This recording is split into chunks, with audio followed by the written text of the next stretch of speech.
Hello friends, welcome back to education with Vidhi. कैसे हैं आप सब? आई होप आप सभी बहुत अच्छे होंगे। तो चलिए, आज का जो हमारा टॉपिक होने वाला है मैं आपको बता देती हूँ। आज हम क्या करने वाले हैं। आपकी ये सेकेंडरी की क्लास है और आज हम करने वाले हैं आपका महात्मा गांधी जी की पॉलिसी, यानी कि आपका महात्मा गांधी का शिक्षा दर्शन हम पढ़ने वाले हैं। यूनिट 1 है आपका। ये सब्जेक्ट है हमारा नॉलेज, लैंग्वेज एंड करिकुलम और कोड होता है हमारा E303 यानी कि। तो चलिए जल्दी से हम इस क्लास को अपनी स्टार्ट करते हैं, इस टॉपिक को। और मैं आपको बता देती हूँ, काफ़ी हमने तेलुगु प्रश्न भी किए हुए हैं, इंपॉर्टेंट फुल फॉर्म्स की भी की हुई हैं। और जो आपकी मात्र 2 नंबर में पूछे जाते हैं क्वेश्चंस, वो क्वेश्चंस जो बार बार आपके फर्स्ट ईयर बीएड और सेकेंड ईयर में होते हैं, बीटीसी में भी हो जाते हैं वही टॉपिक आपके। वो टॉपिक एक कॉमन टॉपिक के नाम से एक सीरीज है, 2 मिनट सीरीज मैंने अलग से कराई है, आप लोग उसे भी देखिएगा ज़रूर। आपकी 2 से 3 प्लेलिस्ट बीएड सेकेंड ईयर की पड़ी हुई हैं, तो आप लोग वहाँ से इजीली देख सकते हैं। तो मैं आपको एक ही चीज़ कहूँगी, जल्दी से चैनल को सब्सक्राइब कर लीजिए ताकि आपको सभी अपडेट समय से मिले। और लाइक एंड शेयर करना बिल्कुल ना भूलिएगा। आप सभी जानते हैं आपके प्रैक्टिकल वाइवा स्टार्ट हो चुके हैं और अब आपके एग्ज़ाम की बारी है। एग्ज़ाम आपके मई में होने की पूरी संभावना है और अभी फिक्स डेट नहीं आई है सीसीएसयू की। जैसे ही आएगी हम आपको अपडेट कर देंगे। तो देखिए आपका क्या है ये क्वेश्चन, महात्मा गांधी के शिक्षा दर्शन पर विस्तृत चर्चा कीजिए। Discuss in detail the educational philosophy of Mahatma Gandhi. हम फिलोसफी ऑफ महात्मा गांधी यहाँ आज पढ़ रहे हैं। महात्मा गांधी का शिक्षा दर्शन। गांधी जी ने भी कभी गांधी जी ने कभी भी दार्शनिक होने का दावा नहीं किया। उन्होंने स्वयं लिखा है, मैं इस बात का दावा नहीं करता हूँ कि मैंने किसी नए सिद्धांत को जन्म दिया है। मैंने केवल शाश्वत सत्य को अपने ढंग से जीवन में तथा उससे संबंधित समस्याओं को हल करने में अपनाया है। मेरा सारा दर्शन, यदि उसे दर्शन की संज्ञा दी जाए, उसमें निहित है जो कुछ मैंने कहा है।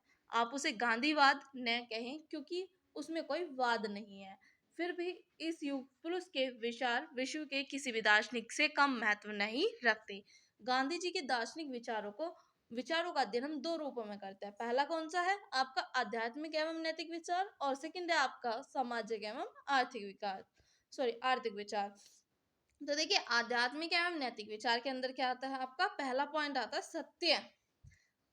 गांधी जी सत्य को जीवन के अंश के रूप में स्वीकार करते हैं। सत्य का अर्थ उनके अनुसार बड़ा व्यापक है। सत्य ही ईश्वर है, सत्य ही जीवन का महत्वपूर्ण ढंग है। उन्होंने लिखा है, इस जगत में जहां ईश्वर कहिए या सत्य कहिए, उसके सिवाय दूसरा कुछ भी निश्चित नहीं है। क्या कहा है गांधी जी ने?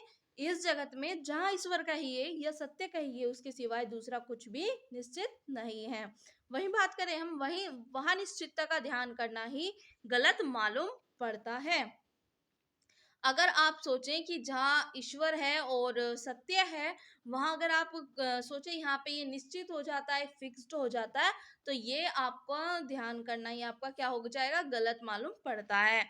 यह संपूर्ण वस्तु व्यापार जो आपने आसपास दिखाई देती है, आपके आसपास दिखाई दे रही है, हो रहा है और अनिश्चित है, क्षणिक है, उसमें एक परम तत्व निश्चित रूप से अंतर्निहित है। सत्य का एक विशाल वृक्ष है। सत्य जो है एक विशाल वृक्ष की तरह है। वृक्ष आपका एक बहुत बड़े पेड़ की तरह है। उसकी ज्यो ज्यो सेवा जाए, अ, उसमें त्यों त्यों अनेक फल दिखाई देते हैं। जिस तरीके से आप सत्य का विशाल बड़ा कैसे बनता है, जैसे जैसे आप उसकी सेवा करेंगे वैसे वैसे आपको अनेक फल दिखाई देने लगेंगे। उनका अंत नहीं होता है। ज्यो ज्यो उसकी गहराई में पहुंचते हैं, त्यों त्यों रतन मिला करते हैं। चलिए नेक्स्ट देखते हैं क्या पॉइंट है आपका। फिर बात आ जाती है ईश्वर की। पहले हमने पढ़ा सत्य, अब पढ़ेंगे हम ईश्वर के बारे में। गांधी जी के अनुसार ईश्वर एक सनातन है, अद्वितीय और अजर है। अजर किसे कहते हैं? जो कभी बूढ़ा ना हो। अद्वैत भक्ति, अद्वैत गीता भक्त गांधी ने कहा है, गीता भक्त है वो, उन्होंने कहा है, मैं परमात्मा की निरपेक्ष एकता के अनुसार ही मानव की निरपेक्ष एकता में विश्वास रखता हूँ। इससे क्या कि हमारे शरीर भिन्न भिन्न और पृथक हैं, आत्मा तो एक है। सूर्य की किरणें तो अनेक हैं, पर उनका उद्गम स्थल एक ही है। सूर्य की किरणें कितनी होती है? काफी होती है, लेकिन उनका उद्गम स्थल एक ही होता है। अब जैसे कि हमारा जब भी हम मृत्यु को प्राप्त होते हैं तो हमारी आत्मा वही रहती है, लेकिन हमारा जन्म दूसरा हो जाता है। तो हमारी आत्मा तो एक है, लेकिन हम बार बार नए नए नामों से जाने जाते हैं, नया शरीर धारण करते हैं, लेकिन हमारी अंदर की आत्मा नहीं बदलती है। मैं ईश्वर को विश्व विधान के रूप में देखता हूँ। मेरे लिए ईश्वर सत्य और प्रेम है, नैतिकता एवं परोपकार है। अब पढ़ेंगे हम आत्मा। आत्मा क्या है? आत्मा गांधी जी के अनुसार प्रत्येक जीवन का आधार है। आत्मा का धर्म परम तत्व प्रेम में लीन होता है। जो आपकी आत्मा है वो हमेशा प्रेम में लीन रहती है। अहिंसा, ये मोस्ट इंपॉर्टेंट है। आप जानते हैं गांधी जी से रिलेटेड ये कितना महत्वपूर्ण शब्द है। गांधी जी सत्य को जीवन का लक्ष्य मानते हैं और अहिंसा को उसको प्राप्त करने का साधन। अहिंसा व्यापक एवं ईश्वर का पर्यायवाची है। उन्होंने लिखा है कि अहिंसा का अर्थ है दूसरों को अधिक से अधिक सुविधा और अपनों को अधिक से अधिक असुविधा देना। अहिंसा क्या है? दूसरों को अधिक से अधिक सुविधा और अपने को अधिक से अधिक असुविधा देना। उनके अनुसार अहिंसा और सत्य एक दूसरे से इस प्रकार मिले हुए हैं कि उन्हें पृथक करना कठिन है। वे एक ही सिक्के के दो पहलू के समान हैं, तथापि अहिंसा साधन और सत्य साध्य है। अब बात करें हम जगत की। जगत हमारा यानी कि विश्व। गांधी जी जगत को वास्तविक मानते हैं, कर्म को आराधना मानते हैं, वैराग्य को कर्म विमुक्ता। वह जगत में ईश्वर का वास देखते हैं। उनका कहना है कि जीवन का ईश्वर इच्छा है, जीवन का ईश्वर अच्छा है। जीवन का ईश्वर अच्छा है। काफी अटपटा लगेगा आपको पढ़ने में, लेकिन आपको ये पढ़ना है। इंपॉर्टेंट है एक पॉइंट, इसको अच्छे से ध्यान रखिएगा। अब पढ़ेंगे हम कर्मवादी भावना। आपकी कर्मवादी भावना कैसी होती है? गांधी जी गीता के कर्मवादी भावना से प्रभावित थे। वे कर्म में विश्वास करते हैं, फल में नहीं। कर्म करने की प्रेरणा ईश्वर में अगाध आस्था से ही मिलती है। सत्याग्रह, गांधी जी ने काफी सत्याग्रह चलाए थे, उसी से लिंक कर लीजिए थोड़ा सा ये पॉइंट। सत्याग्रह, सत्य की प्राप्ति के लिए गांधी जी सत्याग्रह की बात करते हैं। उनका सत्याग्रह गीता का कर्मयोग है। उनके अनुसार सत्याग्रह ग्रही वही हो सकता है जो अहिंसा एवं ब्रह्मचर्य में विश्वास करता है, जिसके जीवा पर नियंत्रण हो और मोह से रहित हो। 8 पॉइंट आ जाता है आपका पुनर्जन्म में विश्वास। गांधी जी पुनर्जन्म में भी विश्वास करते हैं। उन्होंने लिखा है, मैं पुनर्जन्म में उतना विश्वास रखता हूँ जितना कि मैं अपने वर्तमान शरीर के अस्तित्व में। इसलिए मैं जानता हूँ कि छोटा छोटा कार्य भी व्यर्थ नहीं है। 9 पॉइंट आ जाता है आपका जीवन का लक्ष्य मोक्ष। जीवन का हर किसी का लक्ष्य होता है कि हम मोक्ष की प्राप्ति करें। गांधी जी जीवन का लक्ष्य मोक्ष की प्राप्ति मानते हैं। मोक्ष का अर्थ वह सत्य की प्राप्ति, हृदय दर्शन, ईश्वर दर्शन, आत्म साक्षात्कार है और आत्मज्ञान से देते हैं। अब बात करेंगे हम उनका जो दूसरा पॉइंट था आपका सामाजिक एवं आर्थिक विचार। तो देखिए सामाजिक एवं आर्थिक विचार क्या है? कलर चेंज करें? बिल्कुल कर लेते हैं हम अपने पेन का कलर चेंज। यहाँ पर हम लेंगे आज रेड ले लें। समाज की कल्पना करना। गांधी जी व्यक्ति का लक्ष्य आध्यात्मिक मानते हैं। समाज की दैवीय उत्पत्ति के सिद्धांत का वे समर्थन करते हैं। वे ऐसे समाज की कल्पना करते हैं जो सत्य, अहिंसा, सहयोग और न्याय पर आधारित हो। मैं ऐसे भारत के निर्माण के लिए कार्य करूंगा जिसमें गरीब से गरीब भी अनुभव करे कि देश के निर्माण में उसका भी हाथ है। उन्होंने कहा था कि मैं ऐसे कार्य करूंगा जिसमें गरीब से गरीब भी ये अनुभव करे कि देश के निर्माण में उसका भी हाथ है। बिल्कुल होना चाहिए ऐसा। वह भारत ऐसा होगा जिसमें ऊंच और नीच का भेदभाव न हो। वह भारत ऐसा होगा जिसमें सभी वर्ग प्रेम से रह सके। ऐसे भारत में छुआछूत और नशा खाने वाले पेशा या औषधियों का अभिशाप न होगा। स्त्रियों को पुरुषों के समान अधिकार होंगे। लेकिन ये सिर्फ किताबों में दिखता है, मुझे दिखता तो है नहीं रियल में। गाइस मजाक कर रही हो, काफी चेंज हो चुका है अब। समाज में स्त्री पुरुष का स्थान।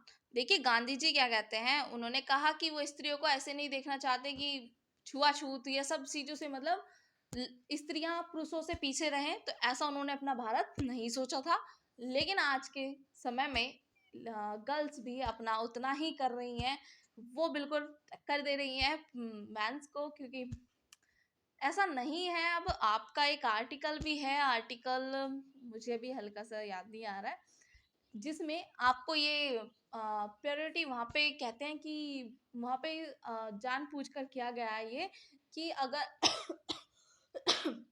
सॉरी गाइस, कि अगर आपके पुरुष और महिला दोनों एक ही पद के लिए सेलेक्ट होते हैं और वहां पर दोनों की एजुकेशन भी बराबर है, तो वहां पे प्रायोरिटी आपकी वुमेन्स को दी जाएगी। तो उसको बोलते हैं कि ये सरासर भेदभाव वाला कानून है। मुझे आर्टिकल अभी याद नहीं आ रहा है, लेकिन बाद में जरूर बताऊंगी नेक्स्ट क्लास में। नेक्स्ट पॉइंट पढ़ लेते हैं। देखिए इन्होंने क्या कहा है, गांधी जी स्त्री और पुरुष को एक दूसरे का पूरक मानते हैं। देखिए कोई भी बात है, आप देखते हैं कि वुमेन और मेंस का जो पूरक है वो एक दूसरे के बिना अधूरा है। अगर वो एक दूसरे के लिए नहीं है तो वो नहीं हो सकता कि स्त्री और एक दूसरे को पूरक माना जाता है, और समाज के समान दर्जा देना चाहते हैं। फिर बात करें हम श्रम की महत्ता। गांधी जी श्रम के उपासक थे, वे सभी प्रकार के श्रम को बराबर महत्व देते थे। उनकी निगाह में न कोई छोटा था न कोई बड़ा, और न कोई महत्वपूर्ण था न कोई महत्वहीन। फिर बात करें हम श्रम और पूंजी की। गांधी जी की श्रम की अपेक्षा पूंजी को कम महत्व देते हैं। उनके अनुसार मजदूर पूंजी से अधिक महत्व रखता है। फिर बात करें हम औद्योगिकरण की। गांधी जी उन देशों में जहां जन बल की कमी नहीं है औद्योगिकरण को उचित नहीं बताते। वे बड़े बड़े कारखानों के पक्ष में कभी नहीं रहे। बड़ी बड़ी मशीनें जनबल का स्थान ले लेती हैं, इससे बेकारी फैलती है, श्रम का महत्व कम होता है, मजदूरों का शोषण होता है। बिल्कुल आज वही हो रहा है, बेरोजगारी उसी का सबसे बड़ा कारण है, क्योंकि मशीनें आ गई या कुछ भी चीजें, अब क्या है, लोगों की कम जरूरत पड़ती है, और जिससे हमारे देश में जिस हिसाब से जनसंख्या है उस हिसाब से रोजगार तो है नहीं। अब भले गवर्नमेंट कहे जाए कि हमने तो इतना रोजगार दिया है, हमने तो ये क्या है, लेकिन आप सभी भी जानते हैं कि हम कितने बेरोजगार, कोई कितना है बेरोजगारी और क्या चीज है। देखिए वो अपना डाटा दिखा देते हैं, कहते सब है कि कोई मेहनत नहीं करता, लेकिन हमारे यहाँ जो सबसे बड़ी बेरोजगारी है ना, वो यही बेरोजगारी है, जिसने जिस हिसाब से पढ़ाई करी है ना उस हिसाब से उसे कभी नौकरी नहीं मिली है। उसको हमेशा या तो लॉ में करनी पड़ी है, उसे अलग ही लेवल चुनना पड़ा है। पढ़ाई वो करके आया था सीए की, करनी पड़ रही है उसे अकाउंटेंट की नौकरी। दोनों में फर्क आ जाता है, सीए बनने में और अकाउंटेंट में भी। तो देखिए वे कुटीर उद्योग धंधों के पक्ष में थे, जिससे में दायित्व के साथ साथ लाभ भी विकेंद्रित होता है। सबको प्रगति के लिए समान अवसर मिलता है। पूंजीपतियों के शोषण से जनबल की रक्षा होती है। अब पढ़ेंगे हम विकेंद्रीकरण। विकेंद्रीकरण, गांधी जी पूंजीवाद प्रणाली के व्यक्तिवाद के विरोधी हैं। वह विकेंद्रीकरण चाहते हैं। राजनीतिक, आर्थिक एवं सामाजिक सभी क्षेत्रों में वह विकेंद्रीकरण के समर्थक हैं। शिक्षा का अर्थ, अब पढ़ेंगे हम शिक्षा का अर्थ क्या था यहाँ पे। गांधी जी शिक्षा को विकास की प्रक्रिया मानते हैं। विकास को वह आंतरिक शक्तियों के प्रस्फुटन या अभिव्यक्ति के रूप में मानते हैं। उनके विचार रूसो, फ्रोबेल और मांटेसेरी से मिलते जुलते हैं। वे संपूर्ण एवं संतुलित विकास के पक्षपाती थे।